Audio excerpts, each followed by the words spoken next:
Okay, this is great. So I taught creative writing at Davidson beginning, I gotta tell you, this is a great story. This I gotta tell you. I started teaching creative writing in 1978, right after the class of 77 grad. None of you had creative writing with me because I didn't teach it. I spent my part of your senior year in Australia on sabbatical, and everybody said, "Oh, you deserted us, you deserted us." But I was in Australia, and what happened in Australia is that I was just beginning to write, and I decided I'd write a novel about my life. And so I did, and I wrote a novel starting with birth and going through graduation from Princeton. And it was about 250 pages and covered 22 years. And so I came back and I asked the department if I could teach creative writing, and they said yes. So I said, okay. And then I had a student in my creative writing class, and she came into my office one day and she said, Tony, this is the era when people were not quite so formal. And she said, I'd like to do English honors and I'd like you to be my advisor. And I said, that's great. What do you want to do your thesis on? She said, I'd like to write a novel. I said, you can't write a novel. She said, why not? I said, because no one at Davidson in history has ever written a novel. It's not permitted. A novel's considered fun. It's considered extracurricular. You gotta write something serious like scholarship, of something. So, and she said, well, why don't you take it to the department? And I did, and the department said yes. And I went back to her and they said, yes, you can write a novel. What do you want to write a novel about? And I said, she said, I want to write a novel about my childhood. And I said, that's good, I'm writing a novel about my childhood, and we'll work on our novels, and whoever gets their novel published first, the loser has to take the winner to lunch. And I won. My novel was published, this is my novel I was working on, Leaving Maggie Hope. It was published in 2003, I think. Yeah, 2003. Hers was never published. And if I had kept a copy of the novel, I would be a millionaire today, because her name is Patricia Cornwell. And that was what she wrote. She was the first person in the history of Davidson College to write a thesis as an honors project. And she changed the whole world of creative writing at Davidson. Between us, I became the creative writing department for a while, and then we began to add other people, and now we have a wonderful group of writers that teach writing here, and it's changed dramatically since those days. We lost Patsy's thesis because I read it, and the second reader for the thesis was, as you would imagine, Charles Cornwell. So Patsy came. Patsy turned in the thesis. I graded it.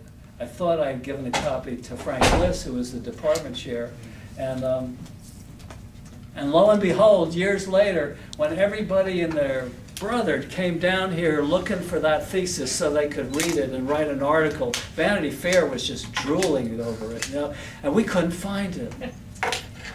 And I don't have a copy of it. Frank Bliss didn't have a copy of it. The library doesn't have a copy of it. So nobody has a copy of it except for Patsy. I just think that's really interesting. There's this, but anyway. So I started teaching creative writing, and I've taught it ever since. And since I've already taught you what a pantoum is, I want to read you. This one I haven't memorized. It's too hard to memorize, but. This is my poem about 2001, 9/11. And what I'm trying to do in this poem is something that's very, very difficult, and I was so pleased I was able to do it. There is a wonderful guy named Philippe Petit. How many of you know who Philippe Petit is? That's pretty. He's a tightrope walker. Yeah. When the Twin Towers were built in 1964, he strung his tightrope between the towers and walked out on it. And he said it was the happiest day of his life. He loved it. And the policemen didn't know what to do with him because they were afraid that if they tried to make him come down, he might fall, and then they would be in deep trouble. So they just had to let him be. And it was, well, people in New York loved him, and what I wanted to do was to juxtapose in a pantoum the Philippe Petit story with the 9/11 story. And the poem is called This Innocent Sky. And the innocent sky is the sky of Philippe Petit, which was lost forever on 9/11. And it's in the form of a pantoum, so it's got the repetitions. The first 2 lines of each stanza are about Philippe Petit, and the second 2 lines of each stanza are about 9/11. On a beautiful summer morning, sky clear, Philippe Petit steps into the air between the towers. On a beautiful autumn morning, sky clear, bodies hurtle through the air between the towers. Philippe Petit steps into the air between the towers. He tests his line as if stepping into an icy pond. Bodies hurtle through the air between the towers, strewn by the monstrous force that drove the planes. He tests his line as if stepping into an icy pond. He walks to the center and gazes at the streets below.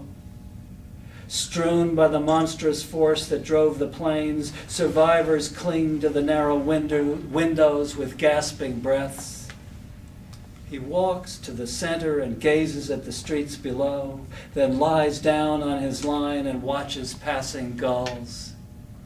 Survivors cling to the narrow windows with gasping breaths. Cell phones carry burning words of love.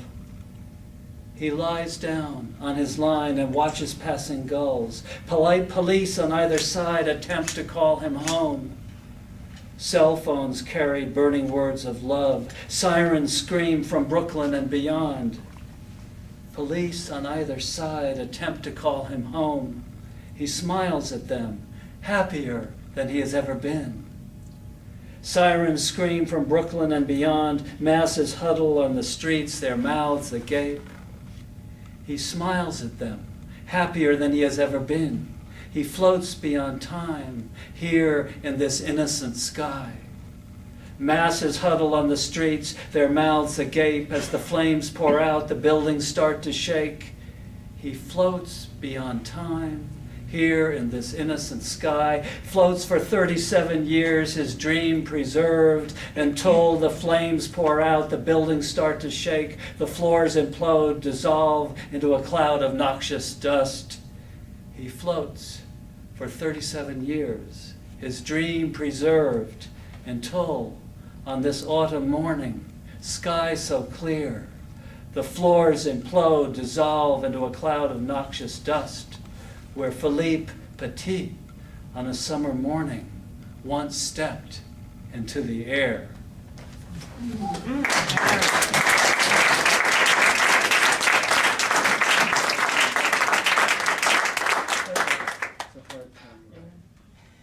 You know. Okay. Yes. Can I make a recommendation? Yes, sir. If anybody hasn't ever seen the movie The Man on the Wire, Oh, yeah. that's the movie, the story of him doing that, and it's a wonderful film. That's where I got the idea, from seeing the documentary. And I thought, I've got to do something with this. And that juxtaposition, what's amazing is how the lines echo each other, and how the towers became the actual central motif for him, and then for the terrorists. Yeah.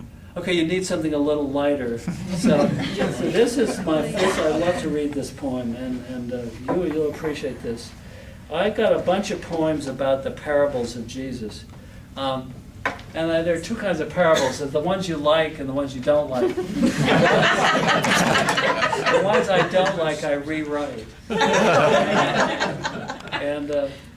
And I got a poem in The Man Who called The Man Who Forgot His Oil, which is about the parable of the wise maidens and the foolish maidens. I have a friend who's an Episcopal minister who said Jesus must have been out of his mind the day he told that story, because it's a terrible story. I mean, these terrible, dreadful wise maidens who are mean and are so mean to the poor foolish maidens, and I've never gotten over this. So I had to rewrite the poem from the point of view of the foolish maidens, because Anyway, that's another story. I'm not going to read it. But this is a parable I love. I just adore. It's the parable of the great feast. And this is a parable where Jesus tells the story of a man who decided to have a party and invited everybody. And all the people that were invited said they couldn't come because they were too busy. So he sent his servants out in the streets to bring in anybody they could find. And they brought in all the poor people. And it's, of course, a parable about who's going to inherit the kingdom of God. It's all the poor people because the rich people are too busy and to listen. And I decided to rewrite this. I was really, really mad at a group of people, and so I decided I'd get even with them by writing this parable. And so it's called House of Cards, and it's self-explanatory. House of Cards. Once there was a man who gave a party. He invited the top of the deck, the kings and queens, jacks and tens, and of course the aces, those powers behind even the kings themselves, though we all know it's the queens who run the show. I love that rhyme. You know? We all know it's the queens who run the show. The point is none of them came. That's right, none of them. The kings were busy in the walled city, in the compound, deconstructing their missiles. I really like that line, deconstructing their missiles, because I got two groups I didn't like, the deconstructionists and also the missile makers. The kings were busy in the walled city, in the compound, deconstructing their missiles, and the queens were always moaning about how overcommitted they were. It was a woman who gave me that line. But the queens were sad, but busy or sad, it was still a no. And the jacks were cooking up stuff, making plans, hatching the eggs of desire and circumlocution. They were, you might say, moving. And the tens were so insecure, they just sat there polishing their little hearts or spades. They wanted to look good for the queens. They wanted to move up, get a face, one of those cool one-eyed jack poses. The tens didn't get tenured. So who was this guy? A 9 at best. But the guy, as I understand the story, was, well, I know this comes as some surprise. God! Right. He just looked like a 9. And he was really mad, and he told his servants, the 8s, to go out in the town where all the new subdivisions were and find some 7s and 6s. Then go down to affordable housing and the bus station and the Walmart for some 3s and 4s. And most of all, God said, invite the 2s. By God, God laughed. Those 2s are the best. And don't forget the 5s, though the 5s might need a little extra persuading, those skeptical 5s.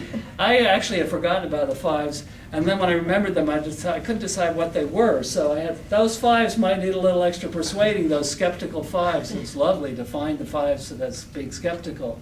And there it was, all those beautiful low numbers crowding around the pool out back, drinking beer and eating chips and salsa, and some of the 3s and 6s mixing it up, the 7s and 4s playing drums and guitars, the 5s singing chorus, and the 2s, God bless the 2s, they were, if you haven't guessed it, the lovers. The 2s always came in sets.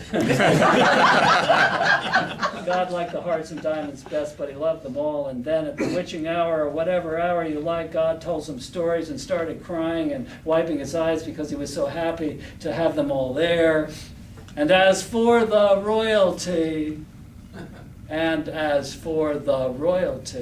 and those slick behind-the-scenes aces, well, there would be some wailing and gnashing of teeth, just like the good book says. That's what I heard from those who were there. 2 2s told me so.